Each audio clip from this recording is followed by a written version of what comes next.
4 गोरी भाभी की एक काली ननंद की डेस्टिनेशन ड्रेस। आज फाइनली मेरे चारों बेटों की शादी हो गई और एक साथ मेरे घर 4 बहुएं आई हैं। बस बहू जितनी एक्साइटेड है ना, ऐसे ही चारों बहुओं की कदर भी करना। आपसे एक बहू की कदर न की गई, मैं अकेली 4 की कैसे संभालूंगी।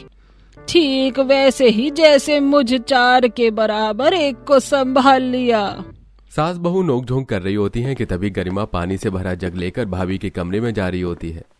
गरिमा, ये पानी लेकर कहाँ जा रही है? भाभियों को पानी देने। थक गई होंगी ना शादी के तामझाम से। घर में बाकी लोग हैं ना, वो कर देंगे ये काम। मैं नहीं चाहती कि इसका लोटी की परछाई भी मेरी गोरी बहुओं के ऊपर पड़े। वहीं गरिमा जब भी अपनी भाभियों से बात करने जाती या मिलने जाती तो जया कोई ना कोई बहाने से उसे टोक देती है। शादी के 3-4 दिन बीत जाते हैं। माँ, शादी तो अच्छे से बीत गई, अब मेरी भी विदाई करो। सास का फोन पर फोन आ रहा है, कब आएगी?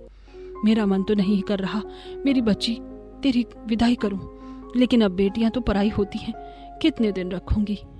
ये ले, ये साड़ी तेरी सास के लिए, ये पति के लिए कपड़े और ये बच्चों के लिए। और हाँ, ये देख, तेरे लिए मैंने सोने के झुमके बनवाए हैं और ये बनारसी साड़ी मंगवाई है स्पेशली बनारस से। तेरे भाई की शादी का नेक है ये। माँ, दीदी, आप दोनों के लिए चाय नाश्ता। अरे वाह, गर्मा गर्म पकौड़े के साथ चाय, मजा आ जाएगा। माँ, दीदी को सोने की झुमकी दिया आपने नेक में, और मुझे देखा माँ, अब ये काली कोयल मुझसे जलने भी लगी। इतने काले रंग पर सोना भी कोयला बन जाएगा।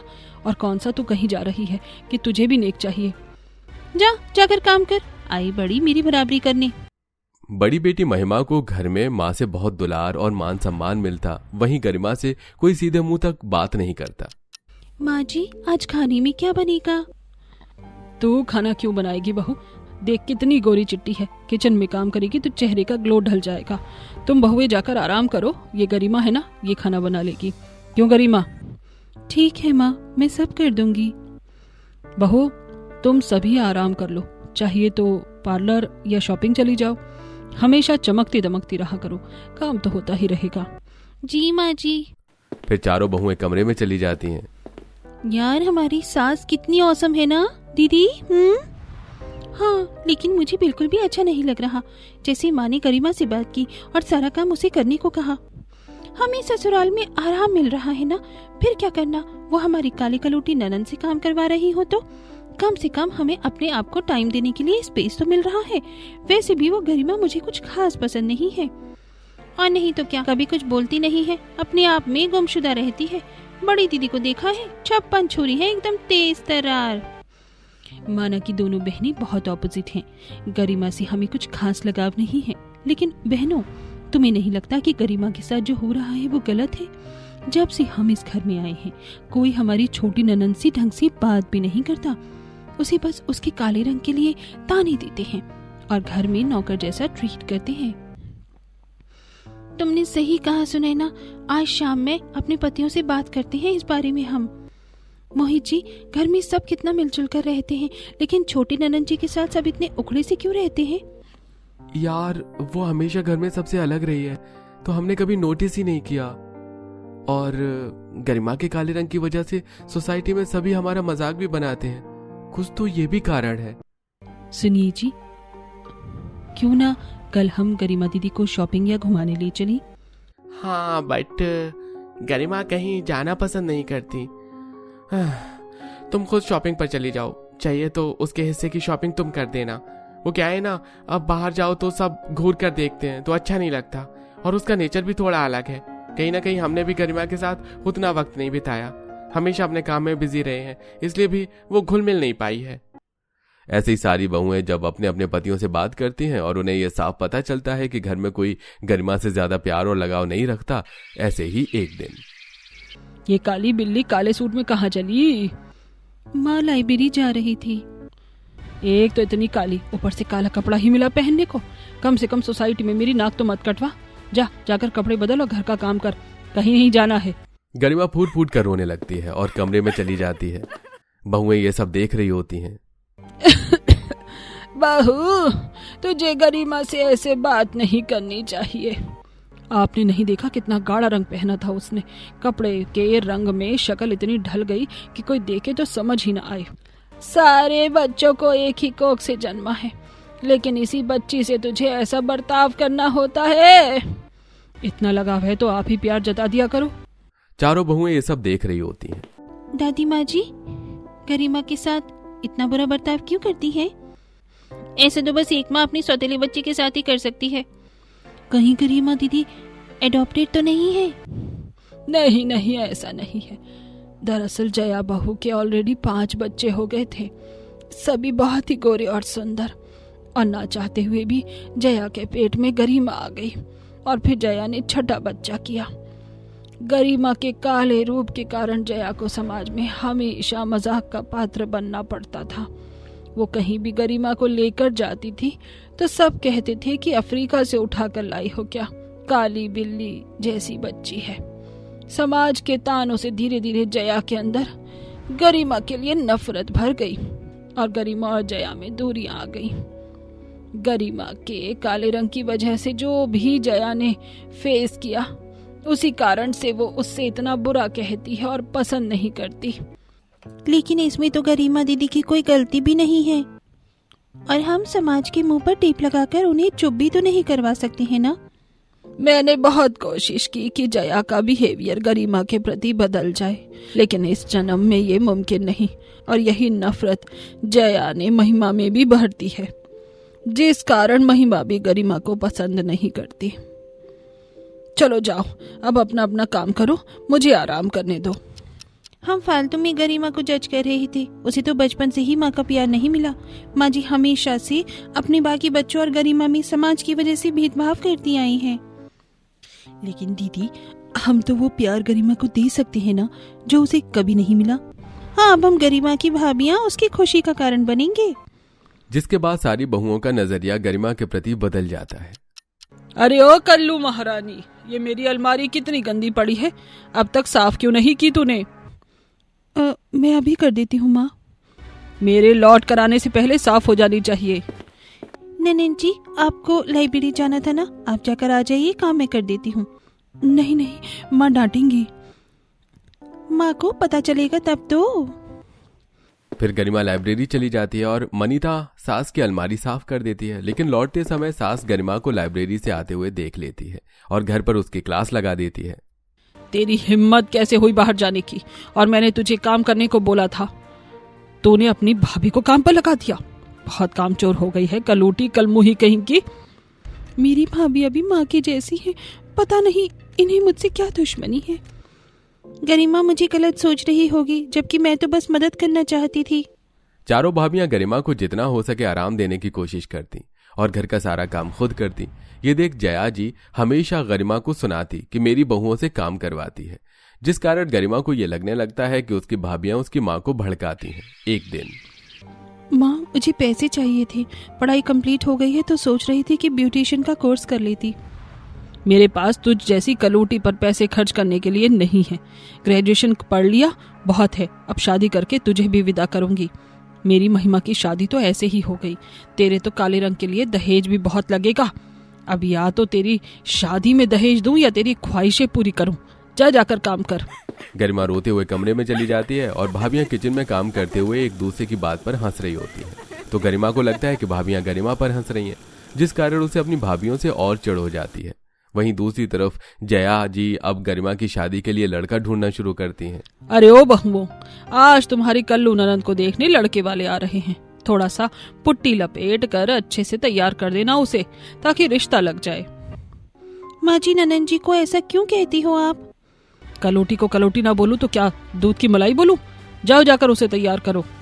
वहीं लड़के वाले आते हैं और जैसे ही लड़की देखते हैं, पापा आप मेरे लिए लड़की देखने आए हो या कोयले की खदान? लड़के वाली गरिमा के काले रंग का मजाक बनाकर वहां से चले जाते हैं। ऐसी जया कई रिश्ते देखती है, लेकिन गरिमा के काले रंग की वजह से कहीं बात नहीं बनती। उसके भाई भी बहुत कोशिश करते हैं, लेकिन हर तरफ से बस गरिमा के काले रंग के कारण घर वालों को जिल्लत झेलनी पड़ती है। जितनी जगह बात चलाई, कहीं बात नहीं बनी, ऊपर से बेइज्जती हुई सो अलग। मेरी बुआ का बेटा है, अच्छा घर परिवार है, उन्हें गरिमा पसंद भी है, कहो तो मैं बात करूं? देखो जो करना है करो, बट मेरे घर की अब और बेइज्जती ना हो इस गरिमा के कारण। हाँ, मोहित सही कह रहा है। नैना अपने बुआ के घर बात करती है और वो सभी गरिमा को देखने आते हैं। गरिमा तो हमें पहले से ही पसंद थी, सौभाग्य से अब हमारी घर की बहू भी बन जाएगी। बहन जी, अब बस शादी की तारीख निकलवाइए, हमें आपकी बेटी स्वीकार है। हम गरिमा को बहुत खुश रखेंगे। फाइनली गरिमा का रिश्ता पक्का हो जाता है और शादी के लिए 3 महीने के बाद की डेट रखी जाती है। चलो फाइनली इसका रिश्ता भी लग गया। अभी तो शादी की बहुत सारी शॉपिंग करनी है। जिसके बाद सभी शादी की शॉपिंग के लिए मार्केट जाते हैं और वहां गरिमा को एक बहुत ही सुंदर सा लहंगा पसंद आता है। माँ, मुझे ये लहंगा बहुत पसंद है, हम यही लेंगे। पैसे क्या पेड़ पर लगते हैं, यही लेंगे। देखकर ही कितना महंगा लग रहा है ये लहंगा। ये लहंगा कितने का है भैया? 1 लाख रुपए का मैम, एक्सक्लूसिव पीस है। इसका लोटी को जितने कम में हो मैं उतने कम में निपटा दूं तो ठीक है। क्या करेगी इतना महंगा लहंगा लेकर, कुछ भी पहने अच्छी लगने से रही। भैया 3-4 हजार तक का कोई लहंगा दिखा दो। जिसके बाद सास गरिमा के लिए बहुत ही सस्ता सा लहंगा खरीद लेती है, जो कि गरिमा को बिल्कुल पसंद नहीं आता, लेकिन माँ के आगे वो कुछ बोल भी नहीं सकती थी। वहीं घर आकर वो कमरे में जाकर फूट फूट कर रोने लगती है। माँ, पता नहीं क्यों आप मेरे साथ ऐसा करती हैं। मेरी शादी में मैं अपने पसंद का लहंगा भी नहीं पहन सकती। दीदी की शादी में माँ ने 2 लाख का लहंगा दिलाया था, और वो भी 5 साल पहले। आज मुझे 3,000 का लहंगा दिलाकर वो कहती है कि बजट नहीं है। भाभी ने ही भड़काया होगा। वैसे भी कमाई उनके पतियों की है ना, तो कहाँ मुझे चैन से रहने देंगी। गरिमा को ऐसा लगता है कि जब से भाभियां आई हैं तब से घर में उसकी और भी इज्जत नहीं रही। भाभियां गरिमा को रोते हुए देख लेती हैं और गरिमा के लिए उसके पसंद का लहंगा बनवाने का डिसाइड करती हैं। दीदी, वो लहंगा काफी महंगा था, हम ननन जी को उनकी पसंद का लहंगा कैसे दिलाएंगे? मेरे पास एक आइडिया है, क्यों ना मैं और सुनैना हम दोनों work from home job join कर लेते हैं और तुम दोनों मिलकर घर संभाल लो। शादी तक इतने पैसे तो इकट्ठे हो ही जाएंगे कि हम अपनी ननद का डे स्पेशल बना सकें। परफेक्ट आइडिया है दीदी, ये बेस्ट रहेगा। फिर 2 बहुएं सास की चोरी से वर्क फ्रॉम होम जॉब करती हैं और पीछे से 2 बहुएं पूरा घर संभाल लेती हैं। ऐसे ही समय बीत जाता है। हमारे पास इतने पैसे तो हो गए हैं कि गरिमा के लिए एक बहुत ही सुंदर सा लहंगा आ जाए। दीदी, मुझे सिलाई बुनाई अच्छे से आती है, ननन जी का लहंगा मैं सिलूं, वो बहुत खुश होंगी। हाँ कविता, ये बढ़िया रहेगा। फिर कविता मार्केट से गोटे, नग, नेट और क्रैकैन लेकर आती है और चारों बहुएं अपनी सबसे महंगी वाली साड़ियां निकाल कर लाती हैं। जिसके बाद कविता बहुत मेहनत करके उससे भी अच्छा लहंगा तैयार करती है जो गरिमा को पसंद आता है। लहंगे में जगह जगह कविता ने नग से काम किया था और उसकी चुनरी भी हाथ से गोटे लगाकर बहुत ही सुंदर बनाई थी। दीदी, शादी के दिन ननन जी को सरप्राइज देंगे, वो बहुत खुश होंगी। हाँ, बिल्कुल सही कह रही हो तुम। घर में शादी की तैयारियां जोरों शोरों से चल रही थी, लेकिन गरिमा के चेहरे पर खुशी नहीं झलक रही थी। शादी को 1 हफ्ता ही बचा था। एक दिन गरिमा की सहेली मनसा गरिमा से मिलने आती है। कैसी है गरिमा? क्या हुआ तो इतनी उदास है? कहीं ऐसा तो नहीं कि तुझे शादी नहीं करनी? नहीं, ऐसी बात नहीं है, लेकिन मैं जैसे चाहती थी मेरी शादी वैसे नहीं हो रही। माँ ने बहुत सस्ता लहंगा दिला दिया और घर से बहुत ही नॉर्मल शादी करके मुझे भगा देना चाहते हैं सब। मैंने बचपन से सोच रखा था कि मैं डेस्टिनेशन वेडिंग करूंगी, लॉन्ग हैवी लहंगे के साथ लॉन्ग टेल चुनरी कैरी करूंगी और मेरा दूल्हा मेरा हाथ पकड़कर मंडप तक मुझे ले जाएगा। बस मनसा, ऐसा कुछ नहीं होगा। गरिमा की ये सारी बातें उसकी बहन महिमा सुन लेती है और माँ के सामने जाकर मजाक बनाने लगती है। आपको पता है आपकी बेटी को डेस्टिनेशन वेडिंग करनी थी? जैसे तैसे इस कलोटी की शादी करके विदा करूं, अपनी जिम्मेदारी से मुक्त हूँ। इतना पैसा न खर्च करूंगी इस कल्लो पर मैं। वहीं चारों बहुएं दोनों माँ बेटी की बातें सुन लेती हैं। कभी कभी तो सासू माँ और बड़ी दीदी पर बहुत गुस्सा आता है। गरिमा दीदी को ऐसा ट्रीट करते हैं जैसे वो सौतेली हैं। हम है ना गरिमा दीदी के अपने, हम उनका सपना पूरा करेंगे। हाँ, और पता है हमने जो जॉब से पैसे कमाए थे सारे बचे हैं, क्योंकि लहंगा तो कविता ने जुगाड़ से तैयार कर दिया था। अब इन पैसों से हम गरिमा दीदी की शादी उनके सपनों जैसे ही करेंगे। 1 हफ्ते में सब कैसे मैनेज होगा? इतनी जल्दी तो कोई हॉल की बुकिंग भी नहीं मिलेगी। मेरी एक सहेली है सौम्या, उसके पति का बीच के किनारे बैंक्वेट हॉल है, बहुत ही आलीशान है। मैं उससे बात करती हूँ, काम हो जाएगा। फिर कविता अपनी सहेली से बात करके हॉल की बुकिंग करती है। सौम्या, बस इतना ध्यान रखना कि शादी आलीशान हो, कोई कमी नहीं होनी चाहिए। हल्दी मेहंदी शादी सबका स्टेज बहुत अच्छे से डेकोरेट हो और खाना भी लजीज हो। भरोसा रख, मैं सब अरेंज कर दूंगी। जिसके बाद सौम्या काम पर लग जाती है और बीच के किनारे बैंक्वेट हॉल में शादी की डेकोरेशन शुरू हो जाती है। वहीं दूसरी तरफ बहुएं गरिमा को जाकर बताती हैं कि गरिमा की डेस्टिनेशन वेडिंग होने वाली है और वो भी बहुत खुश होती है और माँ को जाकर गले लग जाती हैं और सभी तैयार होकर हॉल के लिए निकल जाते हैं। कविता खुद से डिजाइन किया येलो डिजाइनर ड्रेस पहनकर गरिमा को तैयार करती है। आज तो हमारी ननन जी की हल्दी है, किसी गुड़िया से कम नहीं लग रही ननन जी। एकदम काली गुड़िया को पीले कपड़ों में लपेट दिया है, ऐसा लग रहा है। कितना भी अच्छे से इसे सजा दो लगेगी वैसी ही। वहीं बीच के किनारे बैंक्वेट हॉल में हल्दी के लिए बने स्टेज जो कि सीप की डेकोरेशन से बनी होती है, उसी स्टेज पर सभी गरिमा की अच्छे से हल्दी करते हैं और खूब नाचते गाते हैं। वहीं शाम में सुनैना गरिमा को मेहंदी की ड्रेस पहनाकर तैयार करती है और वहीं मेहंदी के स्टेज पर गरिमा की मेहंदी शुरू होती है। मेहंदी है रचने वाली, हाथों में गहरी लाली, कहीं सखियां अब कलियां हाथों में खिलने वाली हैं। चारों भाभियां नंद की मेहंदी में खूब नाचती हैं और शादी की रस्मों में 4 चांद लगा देती हैं। वहीं जब शादी का दिन आता है, गरिमा ये लो तुम्हारी शादी का तोहफा है, कैसा लगा? ये तो उस लहंगे से भी अच्छा है जो हमने मार्केट में देखा था। मुझे लगा मेरी शादी स्पॉइल हो जाएगी, बट आज मैं बहुत खुश हूँ। ऐसा लग रहा है ड्रीम कंप्लीट हो रहा है। फिर गरिमा को चारों भाभियां अच्छे से तैयार करती हैं। लाल जरीदार लहंगा, लॉन्ग टेल गोटे वाली चुनरी और गहनों से सजी गरिमा आज बहुत सुंदर लग रही थी। मेरी ननंद को किसी की नजर न लगे। चलो भाई, बारात आ गई, अब अपनी ननंद को शादी के मंडप में भी ले चलो। फिर सभी गरिमा को बाहर ले आते हैं, जहां दूल्हा गरिमा के पास आता है और उसका हाथ पकड़कर जयमाला तक ले जाता है। जब लहंगे में दूल्हे के साथ गरिमा चल रही थी, ऐसा लग रहा था कि मानो किसी सियासत की राजकुमारी आई हो। सभी गरिमा की इस स्पेशल मेमोरी को अपने मोबाइल में कैप्चर कर रहे थे। गरिमा की लॉन्ग टेल चुनरी जमीन को छूती हुई जा रही थी और गरिमा बहुत ही ज्यादा प्यारी लग रही थी। सच में सब कुछ सपने जैसा लग रहा है, बहुत ही प्यारा और सुंदर। इतनी खुशी तो मुझे लाइफ में कभी भी नहीं मिली होगी। आज गरिमा को खुश देखकर बहुत अच्छा लग रहा है। शादी का सारा अरेंजमेंट बहुत अच्छा था।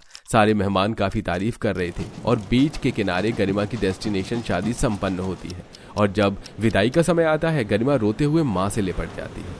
थैंक यू माँ, मुझे नहीं पता था कि आप मेरी शादी इतने धूमधाम से करोगी।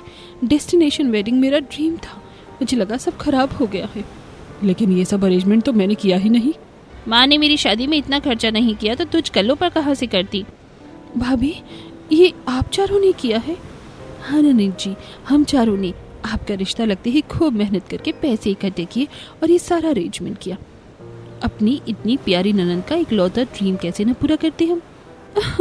थैंक यू भाभी, और सॉरी कि मैंने आप चारों को बहुत गलत समझा। बेटी मुझे भी माफ़ कर दे, मैं कभी तुझे प्यार नहीं दे पाई। आज जब तू विदा हो रही है तो मुझे एहसास हो रहा है कि मैंने तेरे साथ कितना गलत किया। कोई बात नहीं माँ, आप कभी मेरा बुरा नहीं कर सकती, सब ठीक है। जिसके बाद गरिमा अपनी माँ और भाभी के गले लग जाती है और भाभियां नम आंखों से नंद की विदाई करती हैं। तो दोस्तों, क्या आपने भी ननंद भाभी का ऐसा बॉन्ड कहीं देखा है? कमेंट में जरूर बताएं। अगर आपके पड़ोस में भी ऐसी ननंद भाभी रहती हैं तो ये वीडियो उन्हें जरूर शेयर करें।